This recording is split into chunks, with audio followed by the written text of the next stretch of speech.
All right, before we officially start, I do want to do a merch announcement for the beginning of the episode, because we keep forgetting to do that. But I like all of us to talk about it, not just me sitting here. I didn't prep like a script or anything.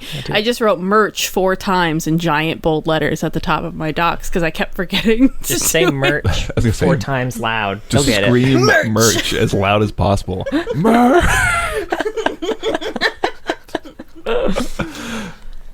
Merch! I'm not screaming for shit. I got a baby over there. Yeah, she's all the way upstairs. She can't hear shit. She's far away. Yeah. Was that it? That's all we had to do? All right. Hello. No, I'm just kidding. We have it. There's shirts and sweatshirts at bonfire.com/League of Loreheads. It's fully League of Loreheads, right? God, why do I always forget if it's Loreheads or League of Loreheads? I think it is League of Loreheads. Right? I'm 98% certain it's League of Loreheads. I mean, you could just try them both, and maybe League Loreheads has some good shit too. Who knows? No, it's League of Loreheads. I got it, John. This is a plug for League Loreheads merch. Let's say check that out. Yeah, we got a Mudtown. That is not the Mudtown shirt. Don, I already got it. No, I'm saying I think there's a thing in between the bonfire.com and the League of Loreheads. Bonfire.com/store/League of Loreheads? Okay. Let me see. Well, while they look that up, speaking of Mudtown, I have Rebecca, you got like something that's like a sticker printer type thing. Yes. Right? And you gave me a sticker of the Mudtown design, and it was in my wallet, and I completely forgot about it, and I pulled out my card to pay for something, and it had the Mudtown sticker, not stuck, but just they've been pressed into my wallet. It's been sitting on that motherfucker on my card, and I had to peel it off, and then you tap the fucking card to pay for my chips or whatever.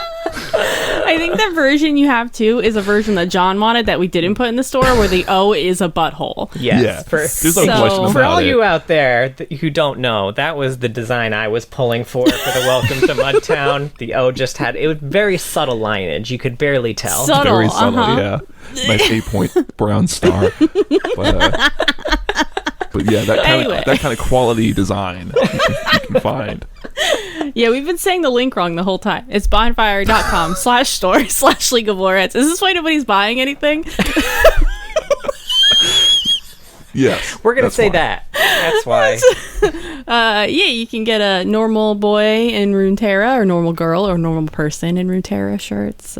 There's like a logo. There's a cute turn your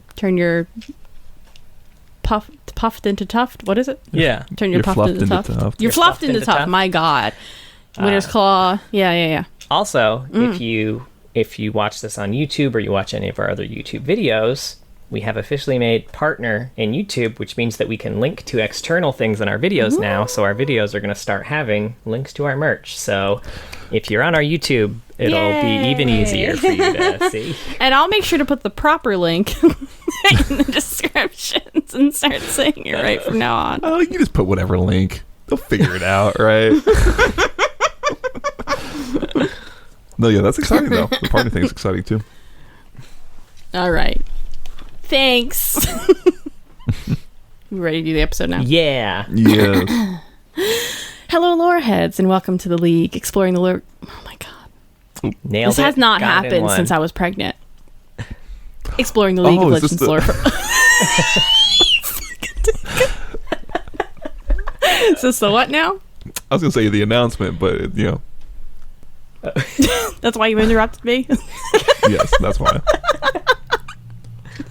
Exploring the League of Legends lore from A to Z. My name is Rebecca. Was that it? Yep. Oh, okay. And I'm John. And my name's Mark. Today we're talking about the Maven of the Strings, Sona, who was released September 21st, 2010. Sona, September. Mm-hmm. She was one of my first mains. Yeah, she was the support that made me realize I liked playing support. She made me change my role when I played her the first time. Mm-hmm. She when I started playing her was before she got all of her nerfs, and so I could play hella aggressive with her, and it was great. You can now, but you're just made of wet tissue paper, so you know. You are a little bit. Oh, okay, so man. She was released in September 2010, right? Mm-hmm, mm-hmm. Her color story was released in September of 2020. So 10 years later. Oh, shit. Right, got her a color story. 10-year anniversary. I didn't notice that. That's probably why it was good. I looked it up because I was so curious because it reminded me a lot of the Seraphine color story. Yeah. So I was like, when did that get released? The Seraphine one got released in October of 2020. Oh my God. I bet it was like two people working on it independently, and then they saw it and they were like, oh no, are you fucking kidding me? Much like the discovery of calculus, right? Legal Lore, the same fucking thing. Fuck, I hope so. What did Sona sound like? This is a tough one because fuck, I didn't look it up because it's changed. All I can think of is her like talking about summoners, but she doesn't do that anymore. I know that, but I didn't listen to the audio. Does it sound the same?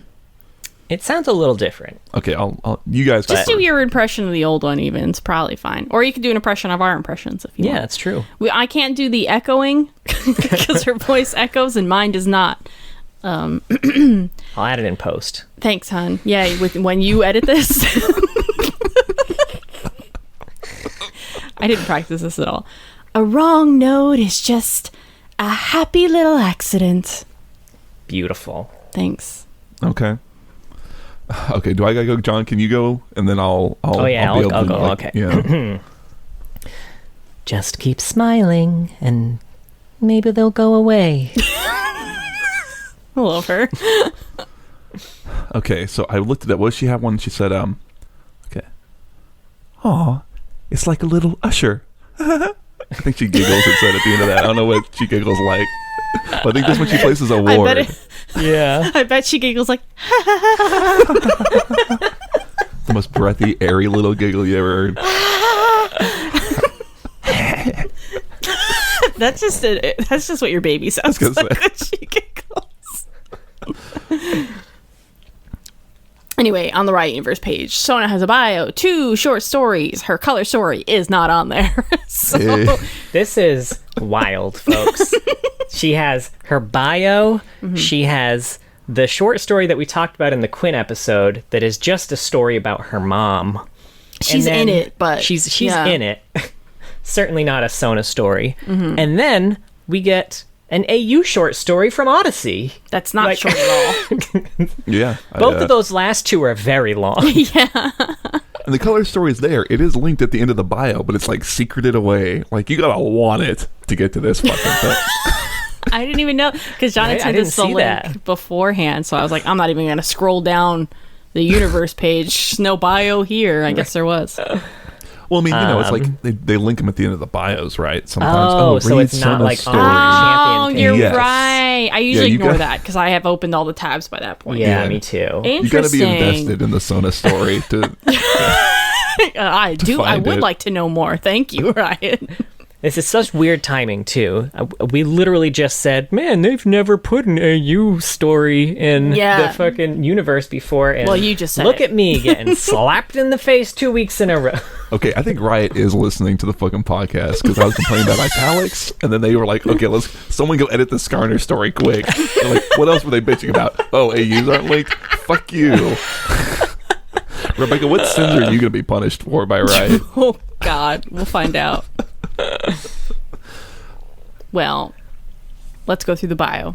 Sure. I knew nothing about Sona, honestly. This was fascinating. I always forget where she's from, even. Right? It's by Lori Golding, by the way. Okay. Sona was a normal orphan in Ionia. Just another orphan. A lot of orphans in Ionia. Yeah. They said pre-Noxus invasion, they just got them floating around. Yeah. It's just hanging out. You thought the orphan problem was bad before? Wait till this shit happens. Anyway, she's from Galrin and was raised by monks who took in children that were left behind, abandoned. They discovered that Sona couldn't talk, but she eventually learned how to communicate with an instrument she was left with. No one knew what the stringed instrument was, but the tunes were groovy and the vibes were real good. I don't know why I decided to write it that way, but I did. Eventually, the monks knew that Noxus would be close soon, so they made a deal with Demacia and sent Sona and some of her friends there. Sona was adopted by the Bouvel family, Lord Barrett and his wife Lysara, and their daughter Kahini. They also developed their own sign language to communicate with her. It's Kahina. Kahina. I did write Kahina. Why did I say Kahini? Probably because tahini is my guess from Good Place. Why?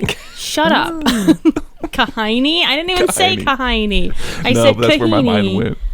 Of course I love it tahini did. sauce, right? It's really good on a nice hero. Like, sorry. I don't know what that was in reference to. I'm sorry. Tahini sauce? Oh my god. Okay. Anyway. Kahina. She started playing her instrument and word spread that it was real good. So people came to have their mood lifted. Lostar did some research and found out that the instrument is an étoile. Yeah. Étoile. Yep. And Sona's connection to it is magical. So she told Sona not, to use it in public anymore because, mage seekers might come and kidnap her. Years later, Lord Barrett Bouvel was killed fighting Noxus. Kahina took his place. So Listara thought it was time for Sona to go back to Ionia. They went together and Sona didn't like it, so they went home. I never understood. I was kept waiting for this to amount to something in one of the stories. And it was literally just like they went to Ionia. It was different now, so they left. I really thought we were going to get a story in Ionia. Yeah, I'm so confused. Why did they go there? Anyway, that's kind of where we leave her. She's opposed to the Mage Seekers. Obviously, hopes to spread joy with her music. Yeah. Yeah. Yeah, she purely unique concept. Right. Feel the rift between... There's these two groups who are opposed, right? But music is... They're not top to bottom. They're next to each other. Yeah, it's next to... They're intermingled even, right? But they're still I mean, if you think... feudal system wise, they're top and bottom. Sure. You got that all the nobles physically, and honey. We don't know that.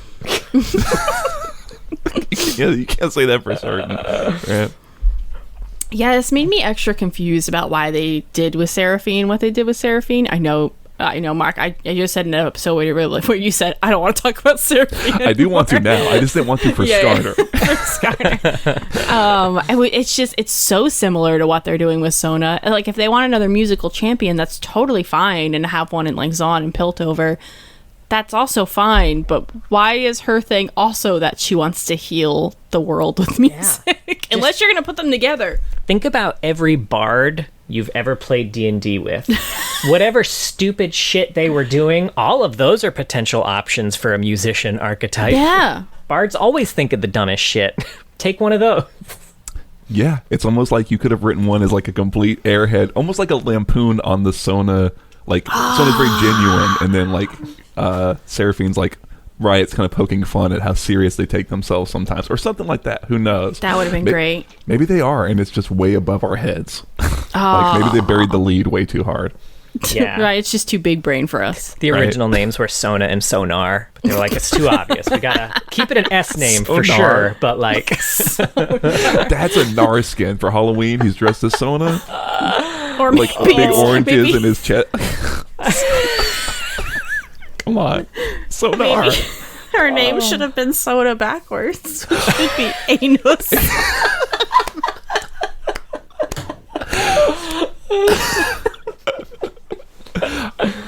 I'm sorry for delaying that joke with my stupid Nar joke. That was way better. I had to wait for so long.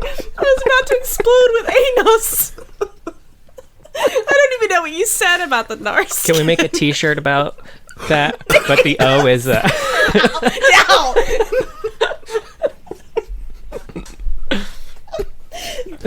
We have so much Sona to get through. We cannot be breaking down at minute 15.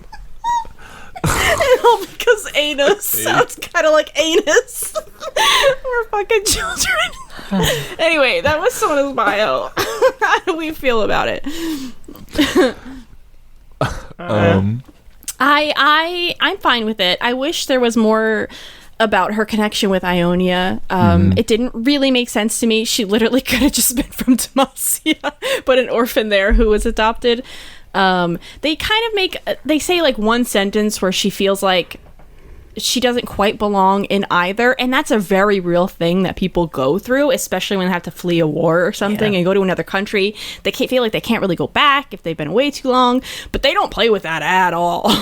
Yeah, and that's like it's a great parallel to Lux too, because that's it's all still Demacia, but it's still the two kind of factions that she doesn't really belong with either too. So like, sure, right? It's you're totally right, John. That if they just harped on that more, they would be keeping in line with the like one of the major themes running through the region. You know what else is I was thinking about? Like, I know she has lines with Xin Zhao, and it's like, oh yeah, he's from Ionia too. Oh yeah, that would be an interesting, I don't know, conversation or something like that, like between those two.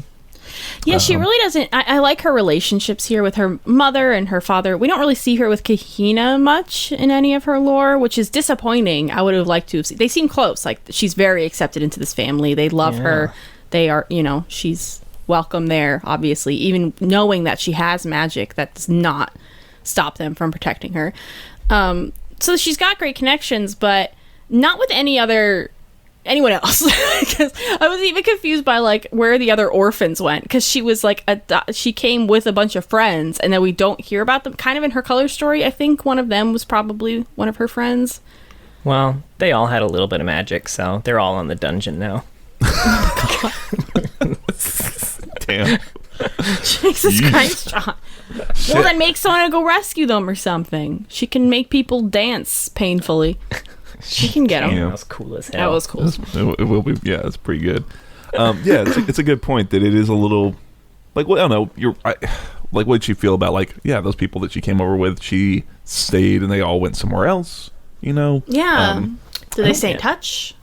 There's several stories in her bio that aren't written. Yes. One of the ones that stuck out to me too is, this is a small one, but still something I want to learn more about.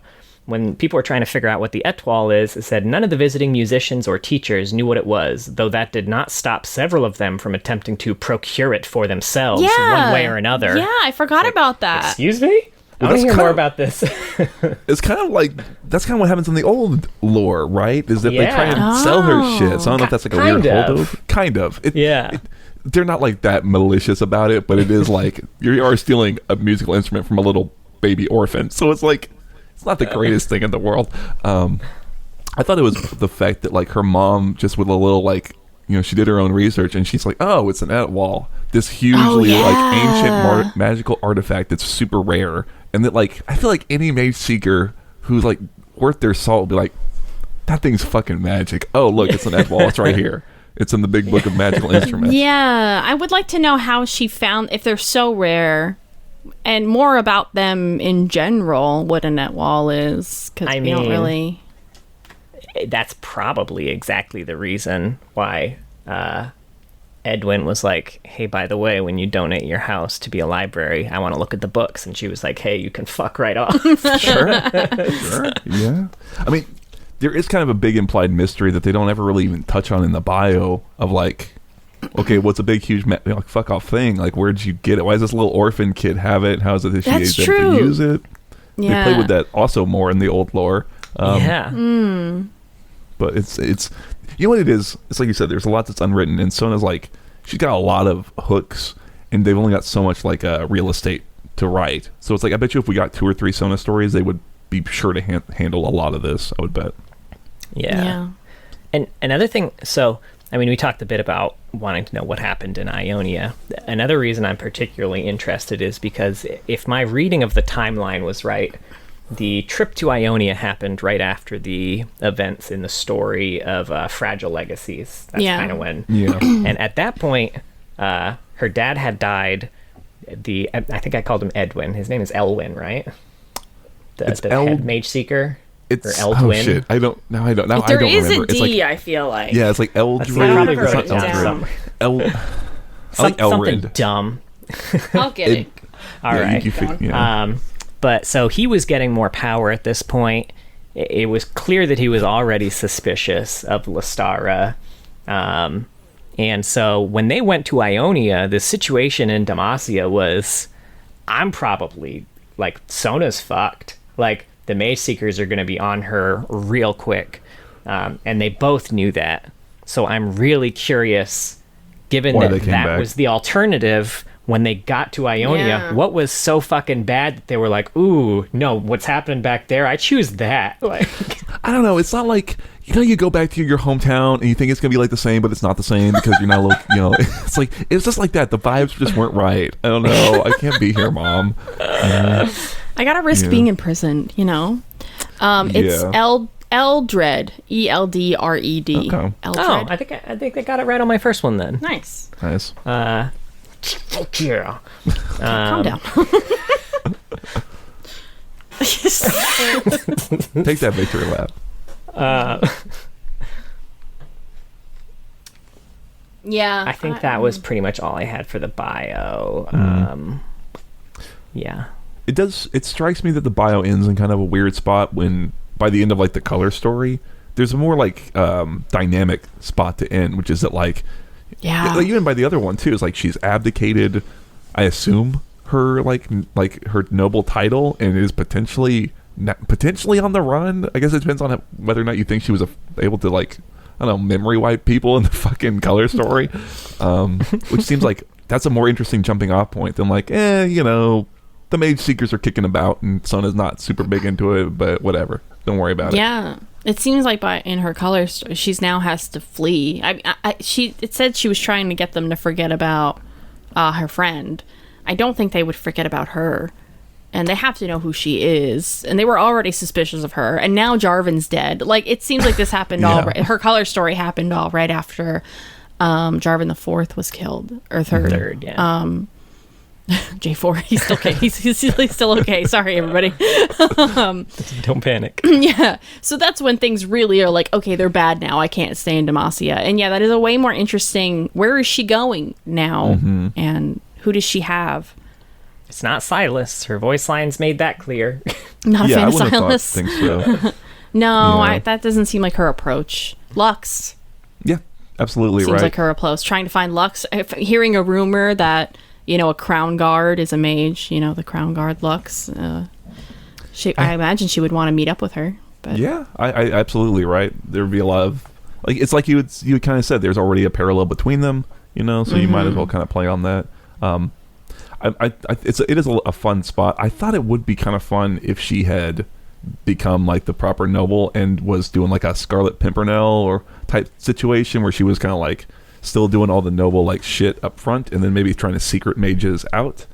I like that. Something like that could be fun too, but it's an interesting place to put her. I think what I'm liking about Sona broadly is that unlike some other Demacian characters, she does seem really hooked into the whole like mage rebellion situation, right? It's very personally affecting for her. So it's like she feels involved and in the world rather than like Fiora, for example. Yeah, it's true. So. Yeah. All right. Color story. Fragile Legacies first, since that's kind of probably first in the timeline. Timeline-wise, sure. Yeah, well, I mean, like you said, it's from Lestara's point of view, and this is just after Sona's father, Lord Bell. Was it Barrett? Barrett. That's what's fucking me up is the double B. Barrett Bell. Yeah. Lord Barrett has just died at the Gates of Mourning, which is a huge fuck up for Demacia. The story made me fucking sad. I'll just say, it's really devastating. It's very good. It's a good grieving story. If you like stories about grief, I think this one's done really well. It's very good. I know nothing about Sir Barrett, so it felt very weird to get emotional reading about people mourning him. Like, I don't know who the fuck this guy is. Why am I tearing up? Right? We've seen so many dead parents in League lore, and like this is one that you really feel. Which is kind of appropriate, right? Because the setup is that it's kind of following her perspective, like in the immediate aftermath, and specifically the funeral, like rites and stuff that they do in Demacia. And it's her kind of thinking back on like moments like when they first met, and kind of how she pointed out to J3 when he had just been crowned, like, hey, you're fucking up because you're not helping the people. And Barrett kind of took the initiative to be like, you're right, and we're going to fucking fix it. And he did. He's a man of his word. And, how they eventually became betrothed and how, committed he was genuinely to helping people. And it's also kind of showing the events of like the funeral and how Demacia is mourning, how people are eulogizing for him, and there are nobles who are talking about him like they knew him personally, but the way they talk about him is so detached. And you've got like Eldred goes up and does this fucking vile one about like, look, Barrett fucking hated mages. We all know that, all right? And Sona's just sitting there crying, like... Yeah, she's there with, I guess, this is a Sona technical story. So Sona's there with Kahara as well, and they're at least being able to, like, find, comfort in each other, I guess would say, apart from all these other people who are there. And even J3, it seems like Barrett and Jarvan III were probably, like, best friends to each other, and they really helped... He seemed to have really helped J3 be a good leader. J3 gives a pretty good eulogy, but has a really sour note at the end, talking about like wanting to get revenge for this. And Lestari can only think like, that's not at all what Barrett would have wanted. It's some of her kind of dealing with the people coming and talking to her, and we talked about this in the Quinn story, I think, that Quinn wants to be a knight. So Lestari kind of takes it upon herself to go and get Tiana Crownguard to help with that, and it's fucking catty, and it's great. I love it. It's really catty and great. Yeah, Quinn had saved. If you don't remember from the Quinn episode, yes, Quinn had saved Barrett 2 years earlier. Yeah, old catastrophe Barrett, but yeah. And it then also was thinking about like when Sona first arrived and kind of how they interacted with her as a little girl and chose to adopt her, and when they found out, she kind of came to the conclusion that she was a mage, and how they both like immediately committed to protecting her. And eventually people file out, and it's her and Jarvan III, and they're both kind of mourning Barrett. And J3 comes off, I guess, comes off very human. There are things he's done that's kind of wrong with this, but he also very genuinely misses him, and it kind of hits her finally. And I guess plot-wise, the big conclusion is that Kahara is not going to become the new, like, normally all this stuff would have gone to her, and she would have been the new Lady Bouvel or whatever. But she's going to not take any titles and go be an Illuminator Knight, which the Illuminators are like do-goods, they're just do-gooder, like, kind of religious monk order, and they have knights, and it sounds fucking cool, I will say. Yeah, we need a story from her point of view. It sounds cool. But then, so Sona would be the one to do it instead, and since Sona's a mage and doesn't want to do it, Sona's planning on running away, and Lestari kind of realizes that, and they agree they're going to leave together. And I guess they go to Ionia, and then come back. Immediately, yep. And that's it's a the silly story. Place. On second thought, yeah. Yeah, like I said, I mean, it's like you had said, John, like a good eulogy, right? Even if you didn't know this person, it really makes you feel the loss that those who did know them are feeling at the time, and it's fucking sad, man. It was very well done. It was another ripple too in Demacia kind of falling apart and the Mage Seekers taking control. I feel like we always thought it started with the death of J3, or that's how I always felt, but it really started with the death of Barrett, who was so close to Jarvan III, and then was killed by Noxian mages. So I feel like that was really a first big ripple in what eventually ends up happening. Yeah. Mm-hmm. And how poetic. He's such an important part. Yeah, and Sorry, how like... No. It's like, I mean, you're absolutely right. I kind of skimmed over it because I was just trying to like, here's what happens. But that is a big through line, and that's part of the reason why they leave, right? Is because Eldred starts making very bold-faced threats about like, oh, J3 does want revenge, but it's not against Noxus, it's against mages, because it's not, like you said, them's that killed J3. And how poetic is it that a very similar situation is the same thing unfolding with his son, with J4, right? Right. His dad dies of mages, and he also ramps up the fucking situation, right? Mm-hmm. Yeah. Although I think it's also worth mentioning that if I'm remembering correctly, this battle where Barrett died is also the battle where Jarvan IV got captured by Noxus. Now, this is something I don't know for sure, because I can't remember. I have trouble telling whether or not him being captured ever is canon, because the way I read his lore in like Shyvana's when we did it recently was that it was a huge loss, and he was just very gravely injured, and Shyvana found him and rescued him. Not that he was actually captured, but I'm not 100 on that. Regardless, it's still a big. Even if that were the case, it would be very personally affecting, right? You know, that his son was so gravely put at risk, right? Yeah. Yeah, I really like this. It did make me feel closer to like Barrett and Lestara though, and then I really didn't feel like I learned much about Sona or Kahara. The two characters, the relationship is something that I really want to see, and just more about them in general. I get a sense of Sona's personality through her color story, which is great, but other than that, we don't really get much here, I would say. Yeah. About Sona. This is like Progress Day, but probably a more effective, much more effective emotionally. Yeah, it's about more people like, and yeah. Mm-hmm. Yeah. But I like just that because I was, you know, they talk about Demacian nobility a lot, and I feel like I've complained before. It's like I don't really know what the fuck actually goes on with those people, and it was nice to see it go on here. You know, like I said, the way they were eulogizing, I thought was really interesting. That she's like, oh, these people like knew him personally and were friends of his, but the way they're talking about him now is in these weird detached ways, or they describe him as like a warrior, where it's like, yeah, he was a chaplain. He didn't want to fight at all. Right? Yeah, she'd said that was his first battle in like decades. Like he hadn't gone to battle in so long. Defending and protecting Demacia. Yeah, it's like, he was just trying to fix Demacia. Yeah. Yeah, another thing that happens, Lestara does say that they're going to donate their house as a library, or their estate as a library. Yeah. Is that it? Like and to make it available to everyone. Yes, and it will be open to everybody. Which really rankles. Which commoners in Demacia don't have access. Don't typically have access books, to that sort of thing. So this was a big deal. Mm-hmm. Eldred is not a fan of this. Nope. He's very, you know, stodgy, uppity. Also wants to go through all the books because he's afraid that there might be books that discuss magic. And she's like, there's no magic books, obviously. You would have known about it. And he's like, well, I'm not just looking for magic books. I'm looking for any books that even talk about magic. Yeah. Does it talk about magic and not condemn it? Fucking straight to jail. Yeah, if it's neutrally described and not like castigated as a threat, right? That could be bad, right? Straight to jail.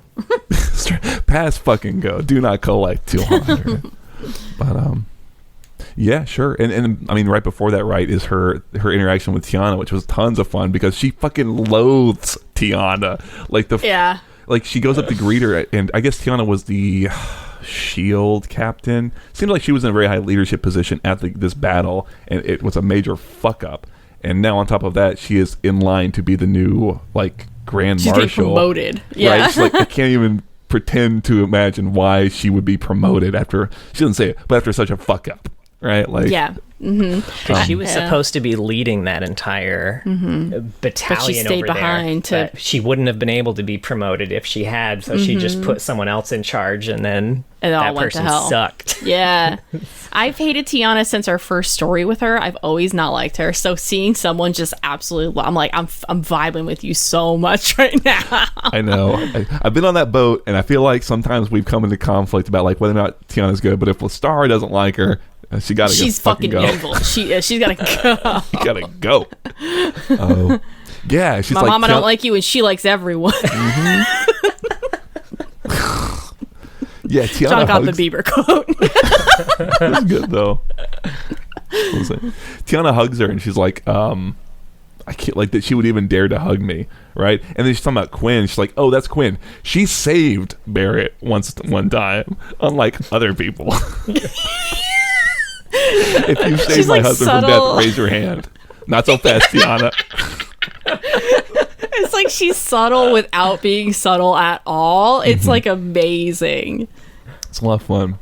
And yeah, it's like I said, it's very sad. There are these little moments that really like I found personally affecting, and it might be because of my father, where it's talking about like she realizes Sona's some age, and she's trying to break it to Barrett. And he's sitting there just reading a fucking book. It's like, Barrett, just so you know, I love you. But if you ever hurt either of our daughters, I would leave you. And he drops the book. He's like, what the fuck? I didn't do shit. It was so good. It's like, Barrett, I had a dream. I don't know what happened, but you like did something. But she like breaks his like, I think Sona's a mage. And like she's like, she sees fear in his eyes that she's never seen before. And he's like, what do we do to protect her? Right? And it's like, there you fucking go. And I think that, and they talked about, she's talking about how like he's in his like coffin, I guess. And on the outside is like this very stately petricite portrayal of him, but on the inside is just a drawing that his Kahara had done of him when she was a little kid. This is very, very sweet image, I guess. Yeah, it made me feel for J3 even too, like, because you really get a state, like the very first paragraphs in this story, you see his relationship with Jarvan III and how close it is, and seeing Jarvan III break down was so good. And I was like, I think I feel more for him than J4. I mean, really, like I feel closer to him now than his son, who's a champion. We should feel more towards, but this having these vulnerable stories are going to make you feel connected more than anything else, really. Mm-hmm. Yeah, he had a line I really liked where he was talking about, like, I can't really remember these aspects of Barrett because I just always assumed he would be there, and I never thought to like really think about how he laughed, right, or these things, and now he's just not there, right? Yeah, very human. He had a line to the same area where Lahara had told him, like, Barrett doesn't want you to go after mages. He doesn't want you to get revenge. And he admits, like, sometimes the things we do are not for the dead. And I really like that. He didn't try to fight it and be like, hey, you don't know what J3 would want. He's like, because or what Barrett would want. you don't know what I want, bitch. You don't know me. He didn't try to fight it. He was like, yeah, she's right, but it's for me. I don't know, man. This revenge is not for Barrett. It's just me. Yeah. Yeah, unfortunately, the kind of failings, past like are kind of reflected in again in J4, which is neat, feels appropriate. Mm-hmm. And who wrote this one? I think this is Dana Lurie Shaw. Who wrote that? Yeah, wrote that Leona Diana story we really liked too. And some other piece that we read really recently that we really liked, and then you told me I'm pretty sure that she's left the narrative team. Oh no! So it's like classic. Well, you left us some really good stories. Thank you. Yeah, really well done stuff. And then the color one, called One Last Show by Katie Chironis. That was a really new name. That one didn't strike me as familiar. I think I may have seen it once. I don't remember where, and I also could be wrong. Potentially somewhere, somehow. Yeah, so this is from Sona's perspective, and I guess they've come back from Ionia, and she is out doing a gig in the sticks, essentially. She's kind of meeting up, it seems like, with her old band a little bit. Yeah. Oh, fuck, I didn't write down what her friend's name was, though. Beginning with an E. I don't remember. Shit, I'm gonna guess Itara. We're just big on the R's today. It's really, they feel right, I will say. Hold on, I'll find it, I swear to you. Etra. I was really fucking close. Etra. You were really close. Etra. And then there was a dude, right? Yeah, I mean, he doesn't really talk or anything. He's just a drummer. Don't worry. Classic drummers. I say that. I'm pretty sure, John, do you have a drum kit like in the background right now? No, he donated it to his nephew. Oh, that's nice. My nephew's going to college right now for drumming, so that's very Barrett of you, I will say. Oh, that was so Barrett of you. It's funny. I was looking at the audio waves of our microphone, just picking up on Nico just scratching the shit out of the carpet. Yeah. Oh, I hope everything's okay. Good boy. Oh yeah, he's just kneading. Yeah, he's making biscuits. Oh, but yeah. So she's there to do a show. Etra is an old band member. They're setting up to do the show, and it's like a makeshift barn. I didn't write down the name of the place that they're at, but it seemed like it was just a little thing. Etra does note that, like, oh, Sona, you've been traveling, so it's definitely like she's. Man, I don't know, maybe she's got a nice tan going on or whatever. Oh, you got that Ionian glow about you. I don't know. This is right after J4 died, right? So this has to be... How long were they in Ionia? I have no idea. I don't know. For some reason, I thought there was a mention of years, but... Oh, okay. I don't know. I don't really know how long that timeline is. No, I don't know. Yeah. Anyway. If only we'd been given any information about it. Right. Yeah. Sona starts her performance, right? And there are some mage seekers show up and are in the audience. But she starts doing her thing. The way they kind of depict her doing her magic is that she sees sort of like forms and shapes, like actual like images in the music. but only she can see him, so it's cool. Don't worry about it. And she does a really good magical performance, and it like plucks people's heartstrings, and then like, you know, all that good jazz. And then she jams out too hard, essentially, right? And the magic kind of becomes more visible, and the mage seekers pop off, and then it's no longer a fucking concert because Sona's having to run from the fucking mage seekers who corner her in an alley, who she then proceeds to fucking ult, and it's great. The description of the ult is way less goofy and way more horrifying. I wrote down the whole description if y'all want to hear it. Sure. Yeah, I was going to quote it for sure. The étoile glowed. She struck a violent burst of music. The cord shot forth from her and slammed into the seekers. The air was charged gold, sickeningly radiant. They turned away from her. She heard their groans, their broken screams, and knew it was over. They were dancing, all of them. They cut an eerie sight to anyone who might see, contorted, twisting figures bent against their will like puppets being made to perform. It was painful, she knew that much, but she had to make them hurt. She had to make the pain the only thing they could remember. That way, they couldn't remember Etra, and they couldn't come after her. At first, they begged her to stop, but after a moment, even that died away, and there was nothing but gurgling, the shuffle of footsteps, the creaking and snapping of joints. And then she scurries off into the night. I don't know whether or not it works, but... and don't fuck with her Sona. last line actually really implied that this is not the first time this has happened. Oh, yeah. She was like, I didn't want to hurt you. She thought, I never do. I guess that's true. Yeah. I guess it's like, to me, it just didn't make a ton of sense that, like, it's like you said, Rebecca, there's so many factors working towards, hey, we sent a bunch of dudes to the Sona concert and they all got fucking tortured into not remembering what happened. And it's like the 5th time that's happened. So maybe it's Sona. I don't know. It's that drummer who nobody knows the name of. You know what I mean? Cal. I found it. It was Cal. It's still really cool, though. And it's a really smart idea to play into the horror of what her ult does in game, right? She's yeah, like it's very Singed. blood-bending is what I was thinking. Very blood-bendy. Yeah, sure. But she reminds me of Singed in that, like, we really like... Singed was a big surprise. I thought Sona was going to be shitty. It's been really good. Yeah. And the in-game ability depictions really are like, ooh, that's cool. You know? Yeah. I have to admit something. I did not know for the longest time that when you ulted people, they stopped and danced. Oh, really? I had no idea. I'm too busy panicking when I ult with Sona, so I'm not looking at the champion's dance. I'm just running because I made a tissue paper, as Mike said.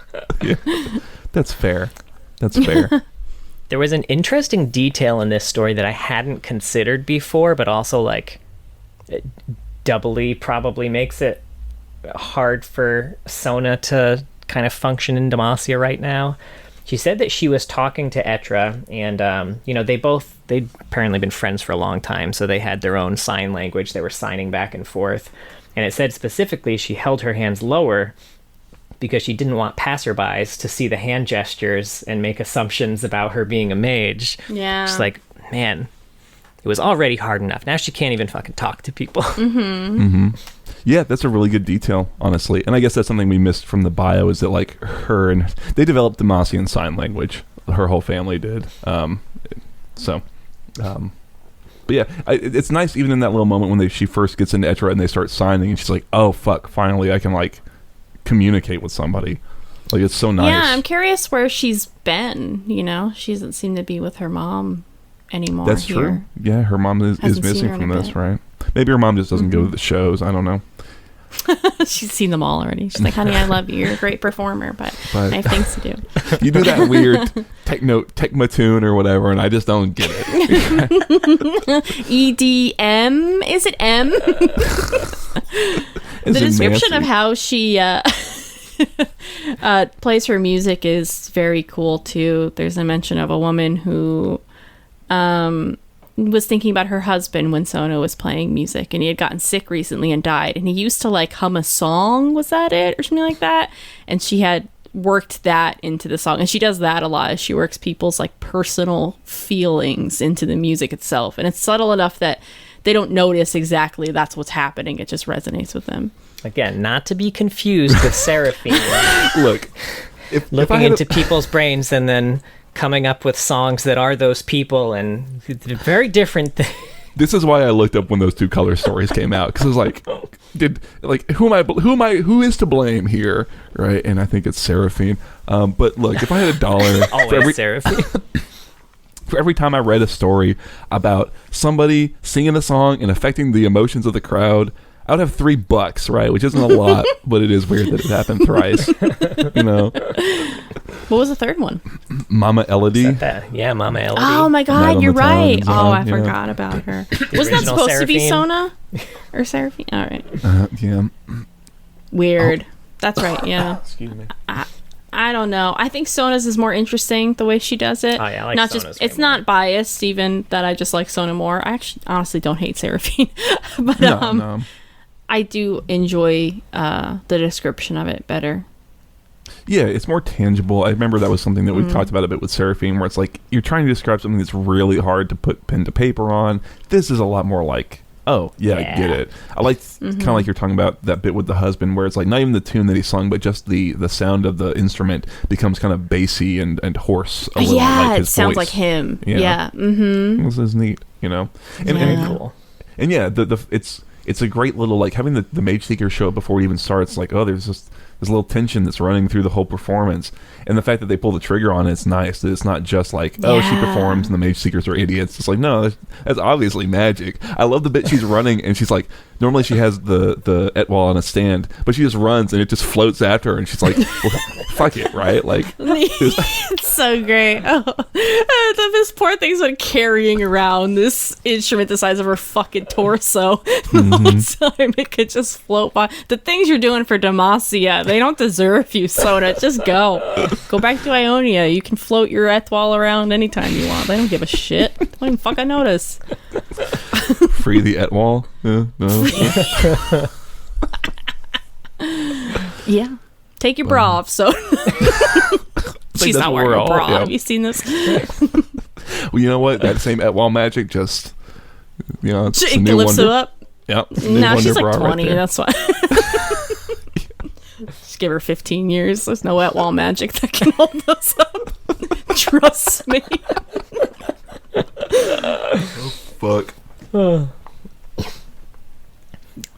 yeah, pretty good. I liked it. Yeah, I did like it. Me too. Now, she's also mentioned in the Curator's Gambit, which is that Ezreal story we read back in the day. He just kind of mentioned in passing, hey, I've been kicked out of a lot of places, including a Sona concert. Or denied access.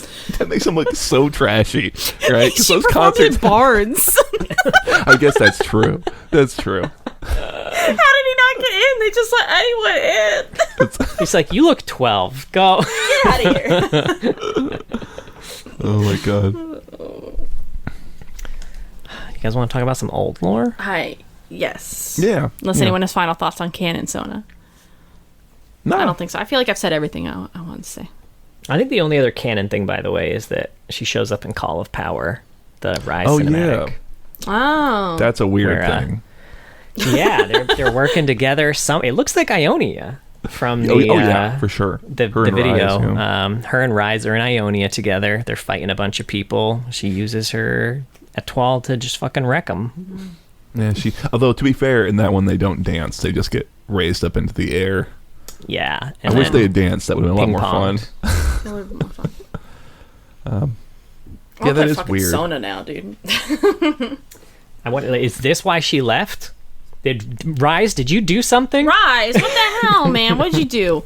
I'm kind of open to it because she has voice lines for Rise, so it's like yeah, he could scare people away. He's kind of a dick. Yeah, he's very intense, single-minded.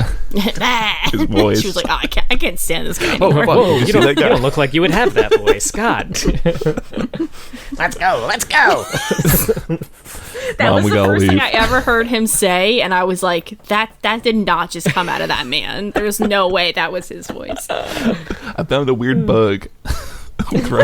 Riot. He fucked up. He put like Trundle's voice on Rise or something. This is like that Scion X situation. They're like, just pretend it's the voice. It's fine. Now, interesting thing about this original bio, it is very similar. Wow. Surprisingly similar. Shockingly, yeah. right shockingly even. She's an orphan in Ionia, a rich Demacian who, they never do this in old lore, but they named her. She was Lestar Bouvel all the way back then. Oh. Right? But now I think she's Lestar of, isn't she? You gotta add extra A's now. Sure, they like glittering. I think they probably did that by accident, I'm gonna be honest. But yeah, she in this one, she had heard of the Etwall first, and that's why she went to Ionia. But again, she did some research and was like, hey, I know what the fuck that is. I'm gonna go check this out. And then adopted her and kind of, supported her. She also played sold out shows in Demacia. Now, the real difference is the end of the bio, which I have here. Oh, God. In secret, she discovered a potent and deadly use for her Etwall, using its vibrations to slice objects from a distance. She honed this discipline in private, mastering her gift. When she felt prepared, she went to the only place which could offer her a fitting recital. The League of Legends. I got so hyped. Smashed in my closet door. Fuck yeah. The description here and the description in her judgments definitely gave me Kung Fu Hustle vibes. Oh God, yeah. Jesus, yes. It's been a while. They even call them those dudes playing the guqins. Yes, which her instrument is totally is for the most part. They're just this is a At least they didn't call it a. I like the idea that's how they were inspired for Sona. They were just fucking stoned and watching Kung Fu Hustle. Right. So this shit's just dope. be a good champ, dude. Whoa, be a good champ. Fuck stoned. I'm sure they're just sitting that's just Riot. They're just taking notes. That's just true. At least at the time. But yeah, I think even in the judgment, they're the way they describe her cutting shit is super 1-to-1 with the Kung Fu Hustle depiction. God, I gotta see that movie again. It's been 15 years or something. I don't know. I don't remember what you're talking about. Did you want to do her judgment? Ooh. Sure, her judgment is kind of fucking interesting. So she goes in. She goes in to do the judgment. They do the thing where they go back into the Samurai Jack, back into the past, and she sees her mom there. And the whole time she's had her Etwall, and then all of a sudden in this kind of vision, her Etwall's not there, and it's like Tom and Jerry floating behind her mom with deadly intent, and she's trying to call out to her mom, but she can't speak. Which I don't think we ever mentioned, by the way, for Canon Sona, but she cannot speak. Let's just make that clear, dear listener. I talked about that in the bio. I said that they found you did? Yeah, she can't speak. Yeah. Sorry. And then the Etwall, with nobody on it, fires out her Q essentially and kills her mom. And it seems like this is a memory of something that happened. So a big twist, some crazy shit happened with the Etwall, and then the league goes to ask the question of why do you want to join the League of Legends? And she can't fucking talk, but they start doing magic so that she can talk, and then all of a sudden this big booming voice comes in and is you're the key that's going to unlock the world, or this instrument is the key that will unlock the world. Yeah, so this instrument will be the key to unlocking the world. It will speak for you more truly than a voice ever could. Nothing else, not us, them, or any magic in this world will ever own you again. Yeah, this creepy, dark, ominous voice says this shit. So instead of speaking, what the fuck was that? I don't know. You know what? This is a mystery lost to time. As the Institute crumbled, so did this little mystery. This was going to be the first Darken, y'all. You think so? Oh, sure, yeah. Fuck. You know what? I just made that up. This is not. No, that's so much better. That's so much. Can we drop the Caitlyn C shit and pull this shit back into canon? Because I like this. Because the Etwall is still a big mystery. The idea that it's a Darken. Oh, it's that'd be sick, cool as dude. hell. That'd be pretty fucking cool. And Sona's just so genuine and good that it oh man, it kind of counteracts it being a bullshit motherfucker. I like that. Anyway, she plays some music to drown out any sound that Shua makes. So she kind of defiantly doesn't speak. And they keep asking her, and she just plays music back at them. And it's an auditory middle finger. And so they just kind of let her into the league anyway. Because that's what they do. That's what they do. Yeah. I'll be curious to see if we ever find an instance where they're no, you can't get in, and that's how it ends, right? I can tell you one. Did I forget it? Have we done it already? We have done it already. Who was it? Okay, our let me boy think. Earth was denied. Oh, He failed several judgments in a row. it's always the thing I forget. Good job. Yeah. So it's interesting. Big little mystery that will never get figured out. Right. Now she shows up in a surprising amount of Journal of Justice articles. She does. For a couple reasons, I guess. People have a bunch of questions about her. She's a musician, so she just kind of plays. And also, they introduced Pentakill in the Journal of Justice. So here we go. Immediately, issue 4. This is just a reporter reviewing a Sona concert. Spoiler alert, she loved it. Also, the songs she played were named after her in-game abilities. And we also find out that scalpers exist in Runeterra, too. Yeah, and apparently they're still a thriving industry. Yep. Very hard to get Sona tickets because of scalpers. Yep. Now, issue 6, The Mailbag of Justice. Someone asked Kenan if he saw Sona's performance, and if so, what he thought of it. I know we did this a bit in the Kenan episode, but yeah, he just kind of goes off on a very quick, it was good. I found myself being carried away to a magical and serene place, which for me is quite different than what I am normally. And he just kind of goes off on a long tirade about how much he liked the concert. I mean, they asked. They did ask. I love it. And then issue 9, we get Pentakill. We learn about this cool new Tecmatomb group, Pentakill. Now, it's worth noting, other groups of this genre existed already. So if you were a hardcore Tecmatomb fan when Pentakill come out, you'd be like, excuse me, I only listen to the Hexbenders and Yordle Mothership and Tainted Nexus, which are all actual Tecmatoon bands referenced in this article. I want to hear Yordle Mothership. Is it like Jefferson Starship? But yeah, they're getting put on the map. But even now, the Master of Metal is playing with Sona, so it's a pretty big deal. They're performing their new song in this story at Trogsworth's Tavern. Their new song, for the record, is called Mask of Madness, which, if you didn't play it, is a Dota 2 item. It's an original Dota item, actually. And cute, right? Yeah. Real fucking cute. And then issue 15, another Mailbag of Justice, where basically Sona was just like, is there any way to recover Sona's voice? Every time I summon her, she talks to me in my head, and her voice is very lovable. I was wondering if there was any way to help her. And they basically just said, many doctors have offered to help her recover her voice, and some have tried to determine the cause through divination, but Sona has maintained the same stance. Anything she wants to say can be expressed through her instrument. Neat. Yeah. Yeah. It's that big voice speaking to her some more. Yeah, right. We were talking about before we started recording that it was a pain in the ass to look through these because Sona, the word personally, especially, your boy Ram Steed likes to write the word personally a lot. He fucks up everything. Strikes again, right? From beyond the grave. Right. Fucking Ram. So yeah, it was a nightmare. Oh, also on the wiki, there's some other word that has Sona in it. So when you're doing the find on the page, it goes from the top all the way to the very bottom. Yes.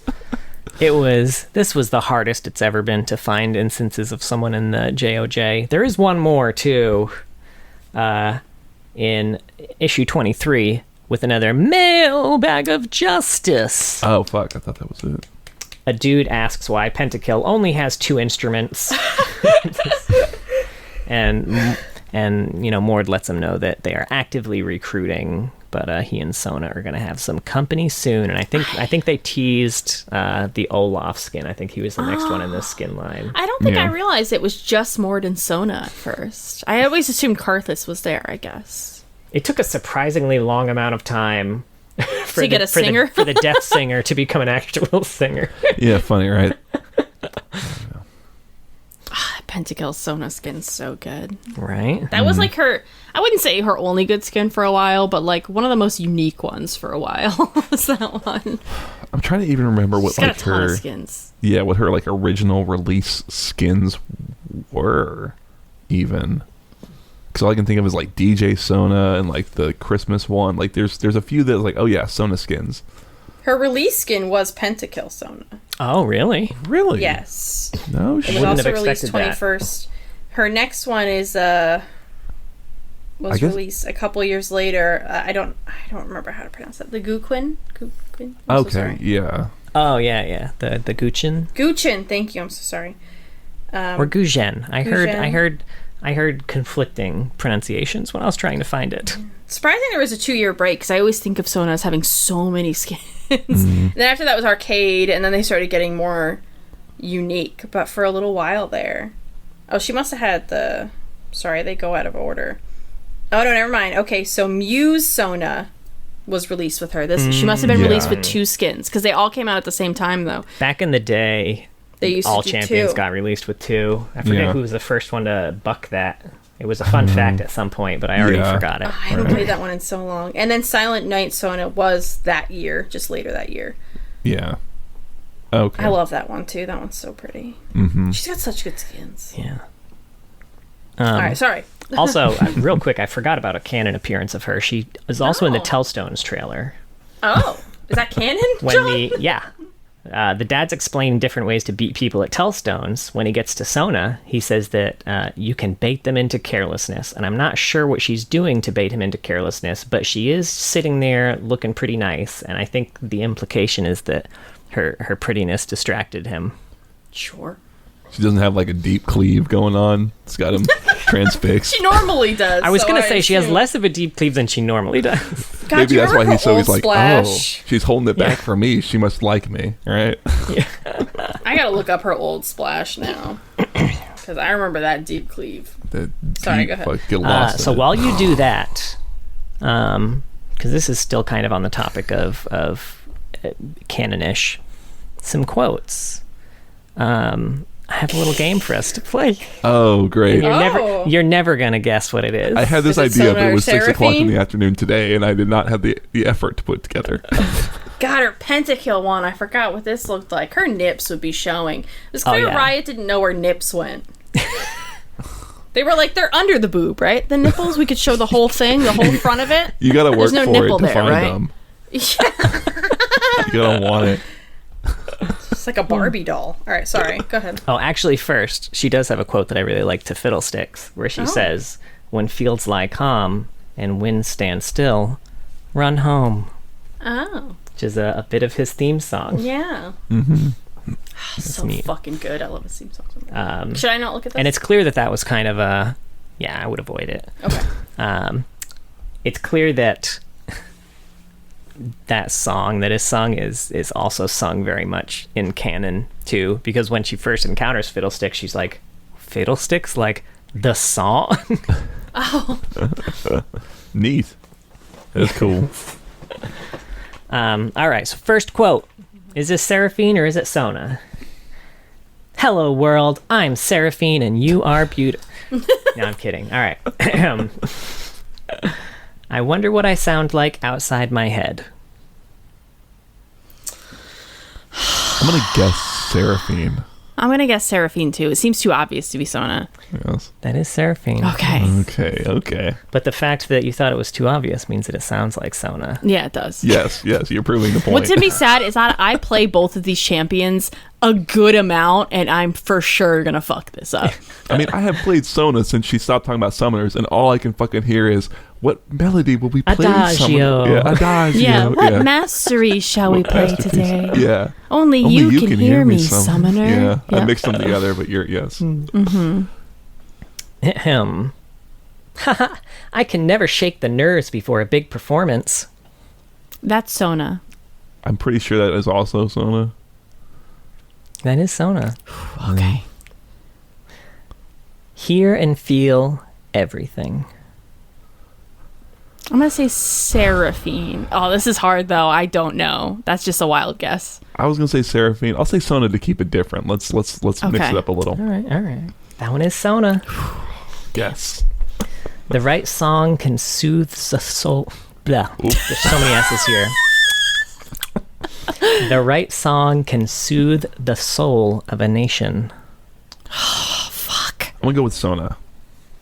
I'll go with Seraphine then to mix it up. That one is also Sona. Jesus. Ooh. One day, the music will stop. Better dance while you can.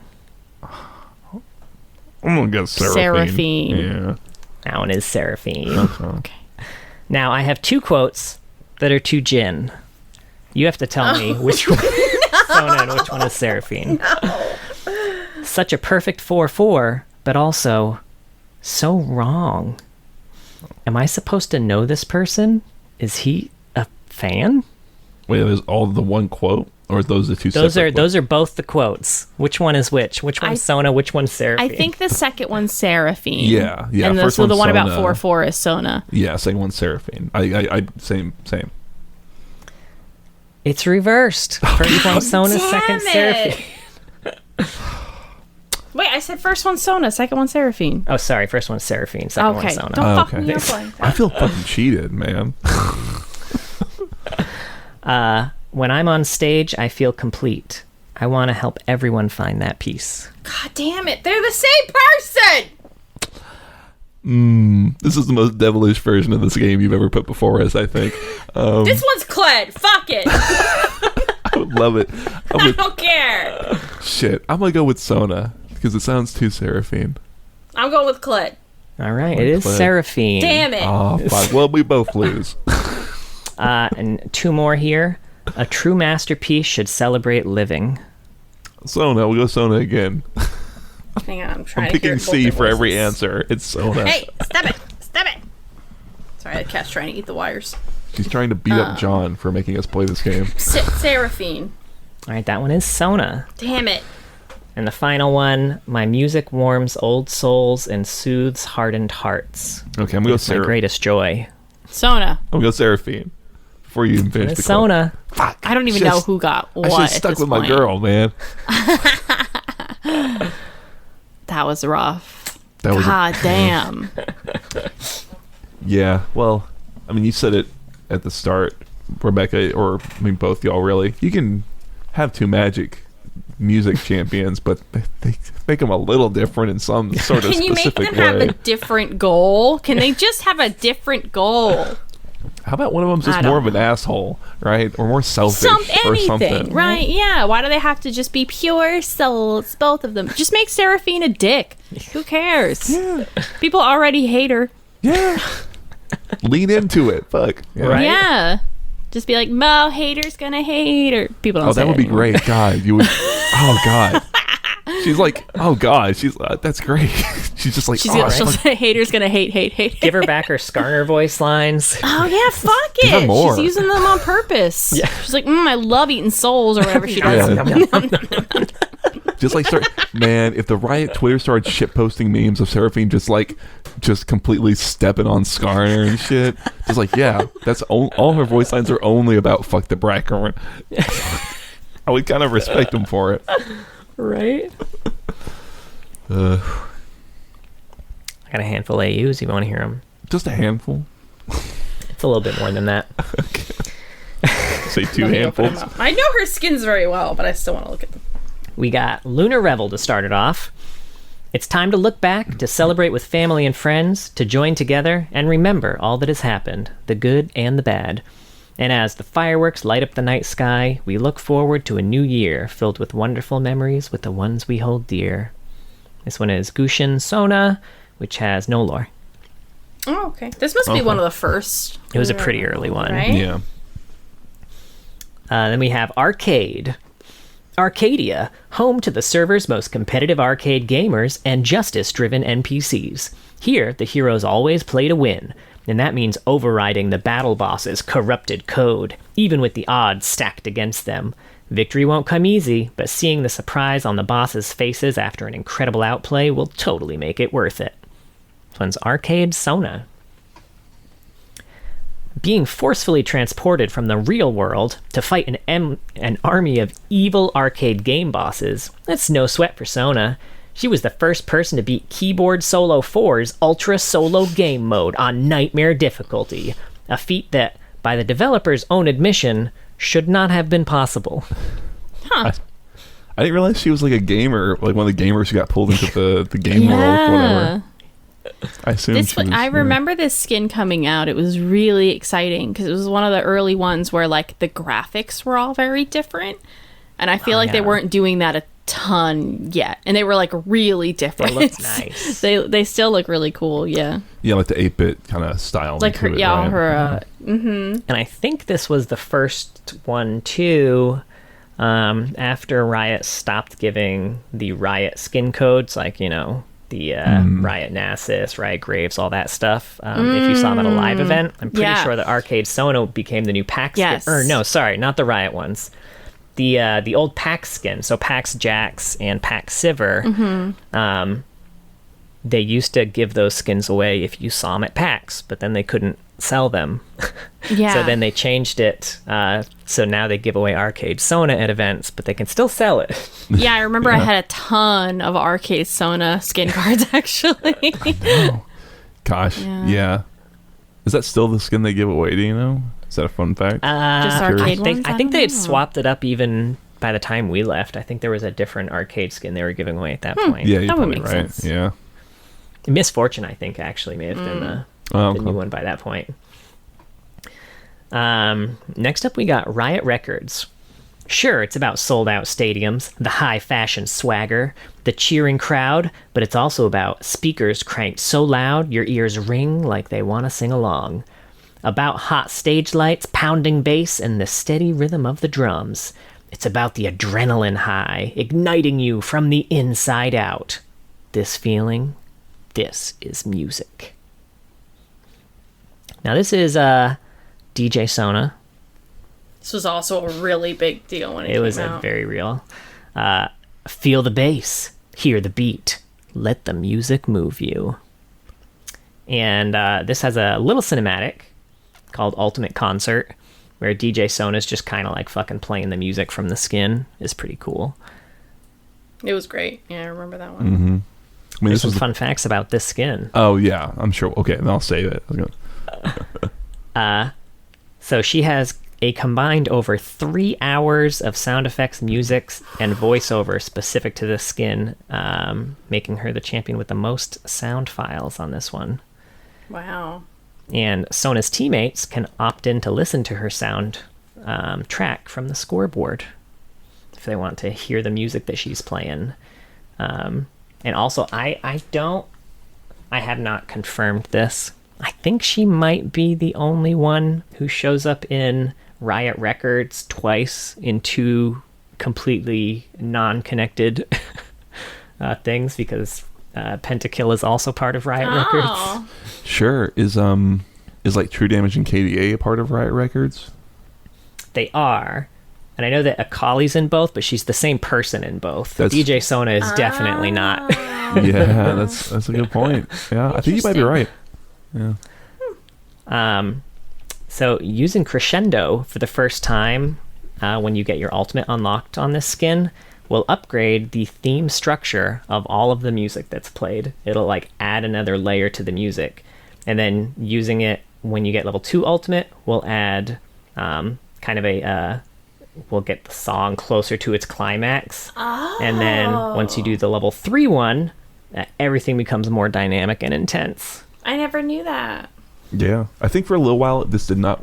I feel like it didn't work in the way that it was you're describing, and like it took them a minute. Yeah, there were a lot. I feel like every time we did release a skin like that, it didn't quite work like advertised at first. Yeah, it's like they're very complex, buggy little things, aren't they? But it is really fucking cool, I will say. Another fun fact: if you use Crescendo the first time while in kinetic form, a fragment of the Metroid theme will play. Oh, shit. Interesting. That's neat. Well, now here, a Lorehead fun fact. What's your favorite of the 3 DJ Sona songs? And which one should I put at the beginning of this episode? Because she doesn't have her own theme, so I want to use one of these. Fuck. I do like Kinetic a lot. Oh, Concussive was always my favorite. So you're the tiebreaker. Oh, fuck. Unless you liked the slow jam. No, Slow Jam is fine. I don't hate it. It's good. It's nice, but the thing is, I only think about them in colors. So it's like, do I like red or do I like green more in terms of like which sound I like more? I think it's green. I'm a green man myself. Kinetic. That's Kinetic. Or I guess that's Is it? It's Kinetic. The other right? one was blue. It's the blue. one that none of us liked. It's not bad. It's too chill. Yeah, it's like when you're stuck in an ARAM and it's one of those ones where neither team can really do anything. So you sit there throwing, so you just play that one. Yeah. One person's got a poke and you just throw it for 20 minutes and nothing happens. Hell yeah, that's what ARAM's all about, baby. Hey. Look at Poppy right now. Why are her legs like that? Do you see how far apart they are? The baby is bicycle kicking sleeps. like a mad woman. she sleeps on her belly a lot now, and normally her legs are curled up under her, but right now they're just like this. Like her two legs. Kind of looks like she's riding an invisible horse. Oh, that's so funny. Sorry, go ahead. Anywho, next up we got PsyOps. The crown jewel of military black ops, the PsyOps unit are an elite team of psychic soldiers deployed against rogue militaries and supernatural threats. Officially, they don't exist. But when conventional warfare won't cut it, and the stakes are no less than the fate of the world, PsyOps answers the call. So on PsyOps Sona. An immensely powerful psychic, Sona has spent the past several years locked in darkness, subjected to harrowing experience to further the Black Rose Group's aims of manufacturing the perfect human bioweapon. Freeing herself during the assault of the BRG's research facility, she discovers her powers have grown to near omnipotence, making her less a human than a psychic god. Ooh. Damn. Shit. Yeah. And this one has a cinematic called Operation Songbird, where we get to see Ez, Shen, Vi, and Master Yi break Sona out of the facility, which I say break out. They disable the shield that's holding her, and she breaks herself out. Sure. Man, I mean, that was a big part of it. That's cool. I like when they're really different from like... Yeah. And there's a fun fact about this one. So this AU is one of the AUs that ties Odyssey to Darkstar. So there's a Victor voice line that says that the events of Arctic Ops, which is 40 years prior to PsyOps, led to the discovery of an alien gate, which is believed to be the Aura Gate that connects those two AUs. Additionally, Sona has a line about the child following Shen. You know how we mentioned that his sword in this AU is just a child? Oh, yeah. So she mentions that the child following Shen came from an alternate universe. This is also the first skin where she does not have arms prior to using Crescendo for the first time. I play this skin all the time, and I didn't fucking know that. Are you kidding me? Wait, She what? doesn't have arms? Wait, what? So, like, when before she uses Crescendo for the first time, that's essentially her Operation Songbird version, where she's completely restrained. And How did I... Now I need to play this skin. I'm sorry. I mostly play her in ARAM, and I guess I just slam that Ulpa in the second it comes up. Right. I never fucking notice. Oh, my God. Shit. I gotta check these skins out more. Shen's got a fucking ghost orphan. She got no arms. well, you know, he is from Ionia, so Right? They're just everywhere. Growing on trees over there. He's not a ghost, just this kid following him around. Fuck off. Papa Shen, please. God, with Lilia, they literally are growing on trees. Yeah.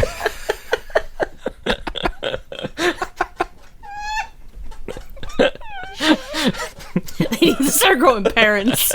Because it's Fucking bad. Oh, shit. That's great. So next up we got Odyssey. From the heavily urbanized core worlds to the outermost edge of the galaxy, adventure awaits. The great Damaxian Empire Damaxian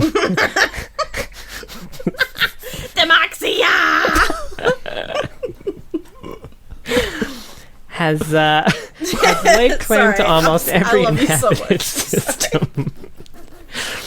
Ignoring the objections of the ancient Templar Order and the criminal syndicate alike, in pursuit of the wondrous bounty of Aura, this mysterious golden essence, drawn from the vast, majestic creatures that patrol the stars, is the lifeblood of all civilization, but also promises untold power to those who can wield it for themselves.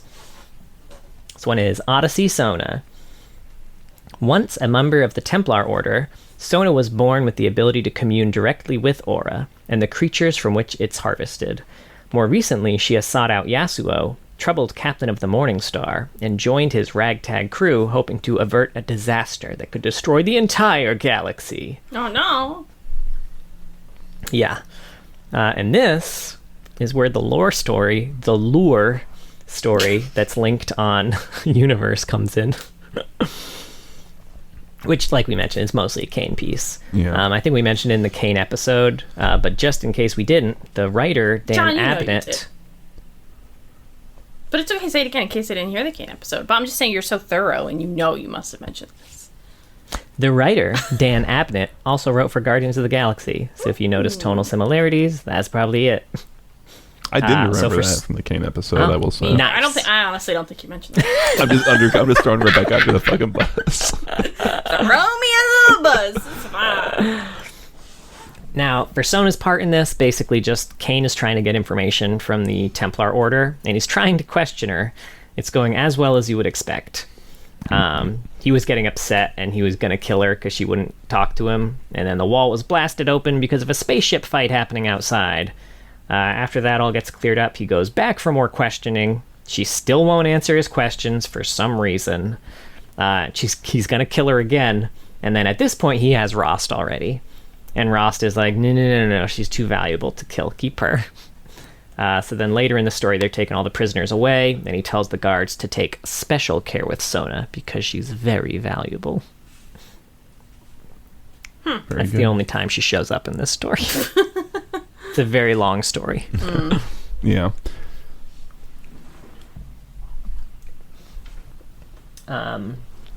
Next up, we got Fables. Set in a mythological world, each champion represents a mythological horror. I like combine two words here. A mythological god, hero, villain, or creature. And this one is Muse Sona. Sona is a goddess of inspiration, compelling her worshippers to create profound works of art for all the world to see. Forgotten with the march of time, she has recently enjoyed a resurgence of followers in the form of coffee-addled waiters working on their next big screenplay idea. Oh god, it's me. She's talking about me. Can you come over? Because I need a muse real fast. Then we've got a Snowdown Showdown. Better start building that snow fort. This one, Silent Night, Sona. Drifting through the streets as she plays, Sona's beautiful melodies bring out the wonder of fresh snowfalls, quiet evenings by the fire, and time spent with family and friends. She can also weaponize these songs, raining destruction upon those who would spoil the holiday. Fuck you, Grinch. Right. I want that version of the Grinch. His shit didn't grow 3 sizes that day. He was just nuked from orbit. Or she makes them do like Christmas dances. That's better. I don't know what better. Christmas dances are. Yeah. Fun fact about this skin, if she and Reindeer Kog'Maw are close to each other and both play their jokes 4 times, one after each other, they'll play and sing an excerpt from Deck the Halls. So cute. It's pretty good. I think this was kind of the first interaction like that I remember being in game. I think super early. Yeah. Yeah. I can picture it on the old Summoner's Rift map even. So I think they used it in a trailer for something that I don't know what. Now we've got Be Mine, which is set in a world where romance dominates, and each of the champions wear romantically themed attire. This one, Sweetheart Sona. Sona's quiet elegance and mastery of enchanted music might make the hearts go all aflutter, but don't be fooled. She can still cut a man in half at 30 paces with her harp sound waves. These skins. Sona's a beautiful musician, and she'll fucking cut you, bitch. Gonna get shanked. This next line sounds like something I'm just saying, so I feel compelled to say that this is actually part of. Great. That's the duality of love. Sometimes you win, sometimes you get cut in half by sound waves.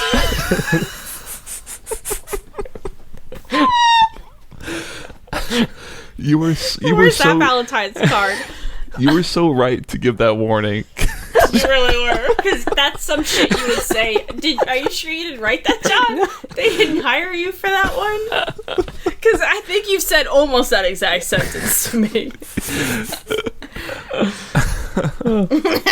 It's so stupid. All right. Fuck. Now we're going to get to the one I fucking forgot she was in. All right, I'm going to lean back real quick. Star Guardian. She's new. If only we had done this episode a few months ago. Or a year ago, I guess. Okay, was it a year ago? Jesus Christ. Sorry. So, this is Season 4, Star Guardian, specifically. They each have their own stories. Ancient enemies appear in Valoran City, scarred by Zoe's invasion. Now defended by a new generation of Star Guardians. As darkness gathers in the skies above, Kaisa and Akali prepare their untested squad for a fight with forces beyond their comprehension, and the true threat that awaits beyond. Sona falls into that aforementioned untested squad. So this is Star Guardian Sona. Born mute, Sona is a kind, reflective soul who prefers to spend her time in quiet solitude. While she has trouble dealing with crowds and dislikes being out in public when not in her Guardian uniform, she's learning to find her own song in a sea of voices. With her supremely powerful music at her disposal, each self-discovery, operatic movement that will drown out the dark. And she's got a magical medium called Shizu. Sona may be quiet as a mouse. Shizu is anything but. This talkative critter is known to stretch the truth when it acts as an interpreter for its companion, yet it always has her best interests at heart. Quick tip, if startled, it can be calmed down if fed just a crumb of anmitsu.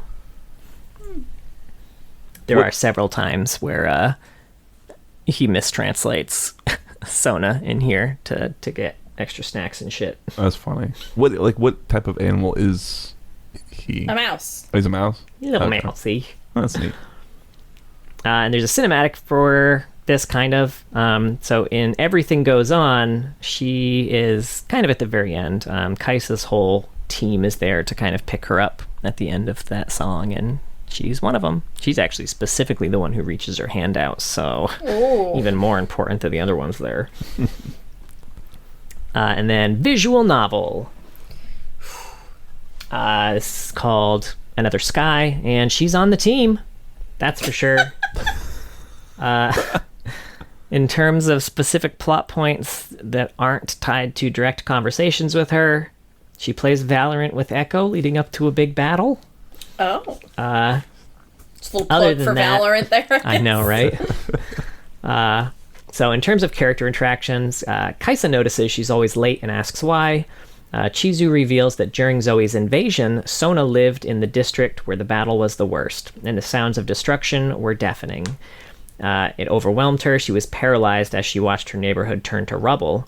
And the deafening sound is the reason why Sona arrives to class so late, as she waits for the rush of people and the bell to stop.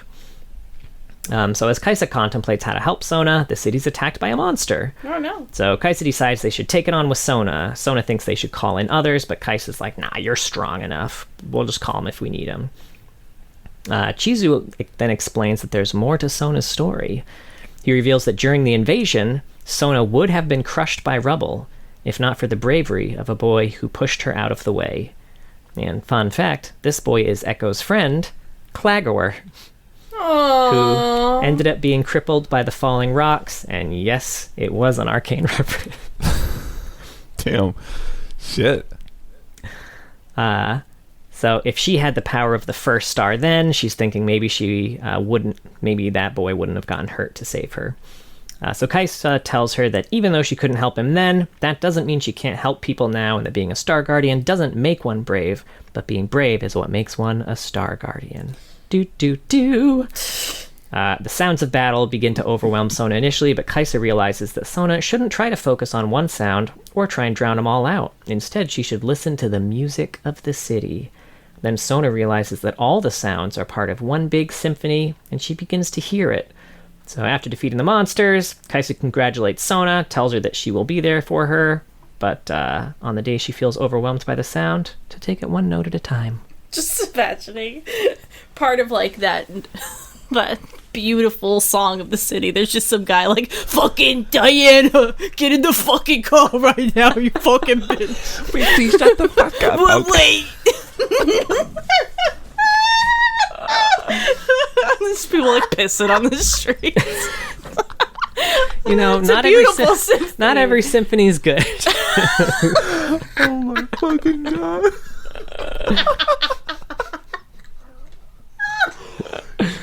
Oh fuck, I love that image. She's like, oh my god, you're right, this is a song. You a fucking whore and my mother knew it.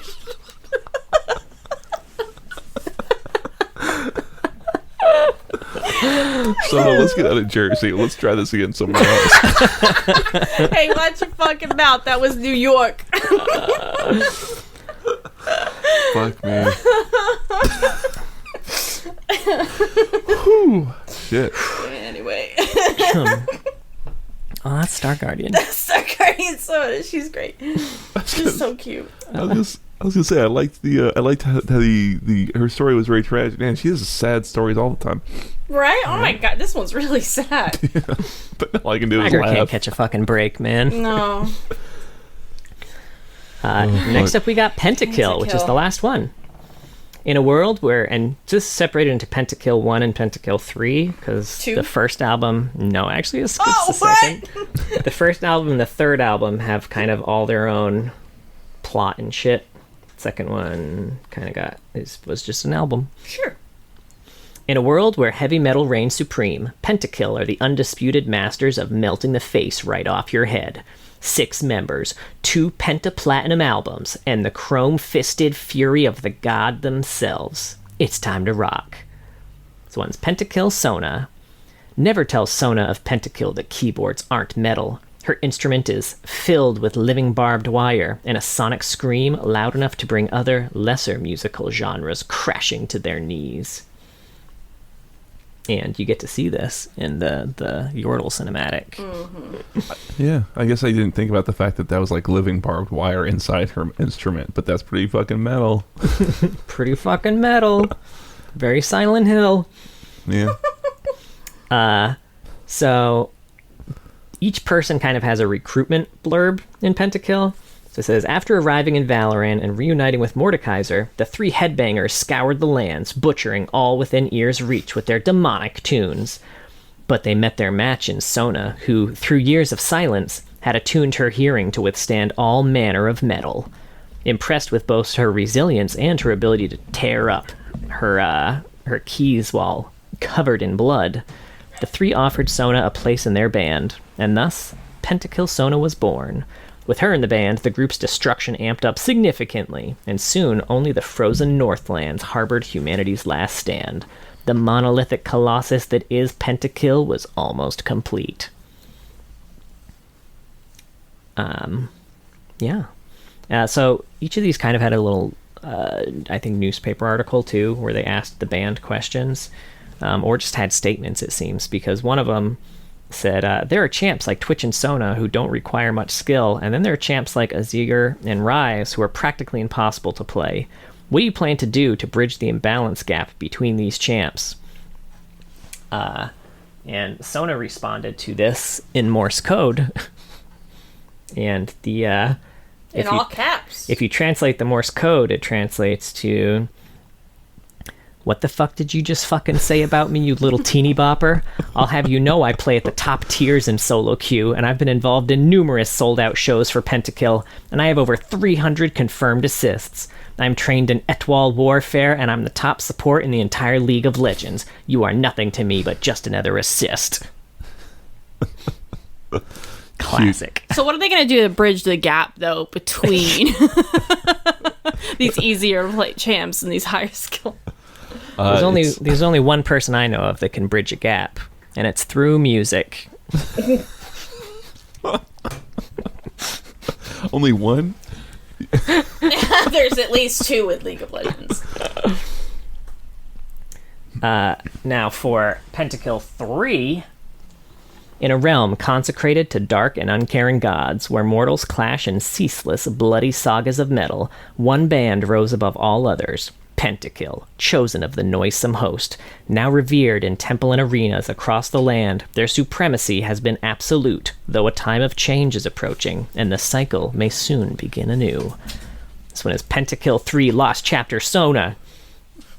All hail Sona, the silent virtuoso. An artist's soul can change the world. And with the harmonious power of creation at her fingertips, she will prove that what is made can yet be unmade.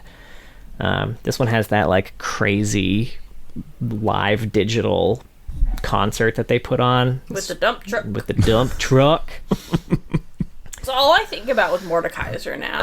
Right, he has been ruined as a character. Thank you.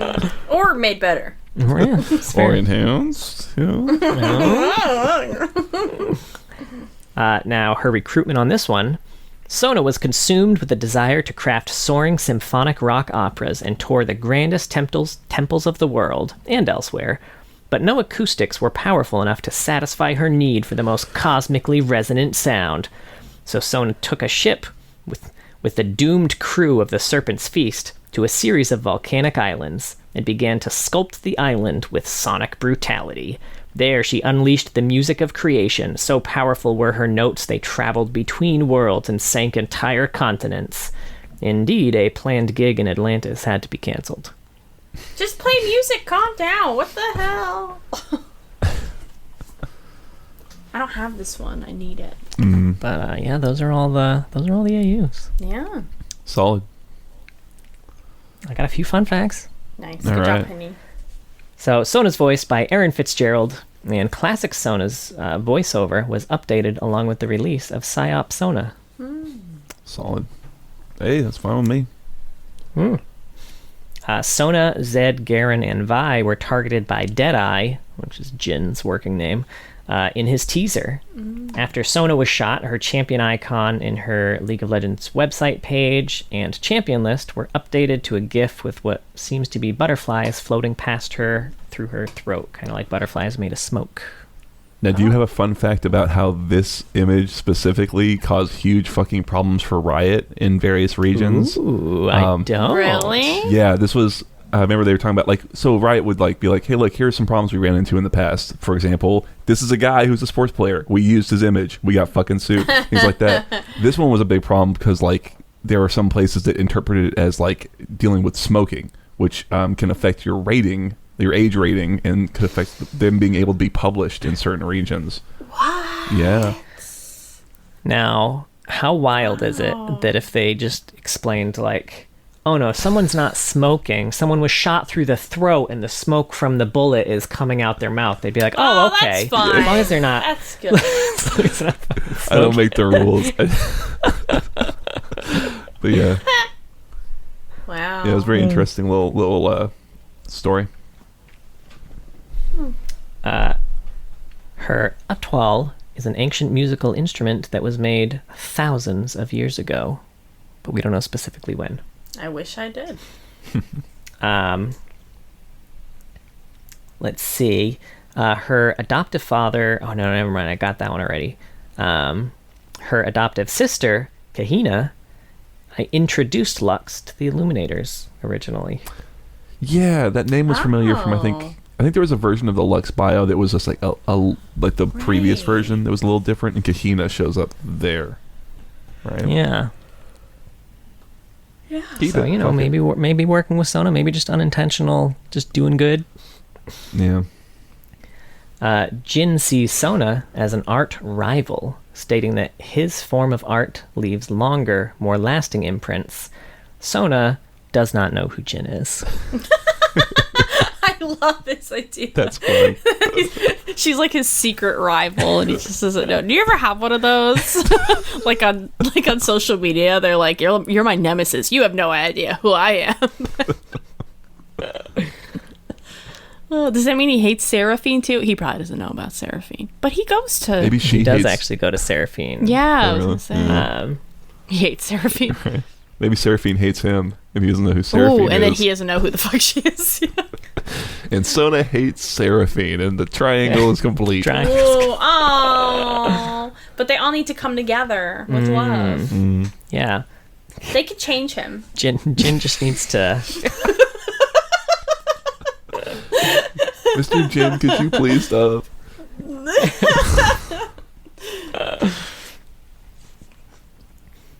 Let's see. Lux and Ezreal are fans of Sona's performance, and Swain is also interested in her étoile and is also potentially a fan. That's adorable. I love him putting on Sona records. And he dances with the ravens or something. I don't know what Swain does. We haven't done him yet. I'm sure he dances. He's got it, right? Right. That is an interesting thing, is that the quote on her page is a Swain quote. Not like, obviously not one of hers or something like that. Normally it's one of the champion quoting. So it's kind of interesting. Sona was deemed overpowered / obnoxious for ultra rapid fire mode in April 2014 and was disabled in all non-custom games. She is impossible. I mean, she had you could just do this the insta whole time. perma heal. Yeah, I was gonna say. Yeah. Hit all the keys at the same time. They'll all go off. And at one time, Sona held the title for lowest base armor in the game at 9. Wow. Ooh, who has it now? Do you know? I don't know who has it now. Ooh. Let's guess. Who do we think it is? Be another healer, probably, is my guess. Yumi, maybe? Ooh, it's probably Yumi. That's a really good guess. Yeah. We'll see. I don't have any. We're not planning guesses. to look this up, we're not right? Look it up. No. Someone could tell us. But that's all the fun facts. That's it. Cool. That's Sona. Any final thoughts? I don't think so. I was very pleasantly surprised. I really would thought, like if you had not sent that message earlier, I would have thought she maybe wouldn't have a color story, to be honest with you. Yeah. So. Yeah, the stories we got for her were good. Obviously there's disappointment in the shared themes here, but let Sona have it. Works better on her. Yeah, yeah, right. She's gone. I've never complained about Seraphine. Feels like she hasn't really gone through nearly as much. Like Sona feels a lot more genuine and like real and grounded and things like that. Yeah. So. Yeah, I agree. All right. Well, that was Sona. Thank you so much for listening. If you didn't hear in the beginning, we have merch. LeagueofLoreheads.com. No, never mind. We don't have a website. Bonfire.com/store/League of Loreheads. I drank a very large glass of wine. I apologize. We also have a Twitter. It's @Loreheads, and a Twitch, twitch.tv/Loreheads. John streams on Saturday evenings EST. He does TFT and then ARAMs with viewers. And then we do a stream on Monday. We swap kind of who does it. It'll either be me or John. However, early August, there's going to be a beta for Palia, and I played the alpha or the pre-alpha of Palia, and I'm dying to play that. So if I might do that, I might stream that and play the beta for Palia, which is a farming sim MMO. It's really cozy and sweet, and a lot of ex-writers worked on it. So yeah, that'll be fun. But that won't be in Holly's for a few working weeks. there right now. A farming sim MMO. Yeah. Oh, nice. I love it. We have a YouTube as well. We post clips and shorts from this episode. And we have a Discord if you want to join in, find some people to game with, chat about lore and other weird memes and stuff people post. Tell us the shit we're wrong about. Like that. Like yeah, they correct us when we're wrong, which is a lot. And we have a Patreon. Thank you so much to all of our patrons. But a very special thank you to our Medarda tier patrons. Big Man Gnomes, King of Hearts, Shupa Moustache, Trideca, and this is the express opinion of the League of Loreheads cast Ash is the best support. All one. I hate how they've expanded the net, and now it's all of us being kind of roped into this. I know, John. It was just John going ooh ooh. Yeah, right. And now I never played Ash support. Now I got to try it. Yeah. I'm so terrible at Ash, though. Well, if y'all were being hunted by mage seekers and I had a magical étoile, I would also make them dance like no one's watching. Twisty.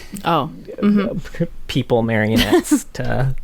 Help you go free. That's beautiful, Nice. honey. Thanks. Would you make them do like the flash dance, like pull the bucket down of water, or they like straight to, Ooh. or But they, it's like they jelly footloose instead. It's jelly. It's some singe goo. Yeah. Oh fuck. Yes, and that's canon. Beautiful. You can take that to the bank.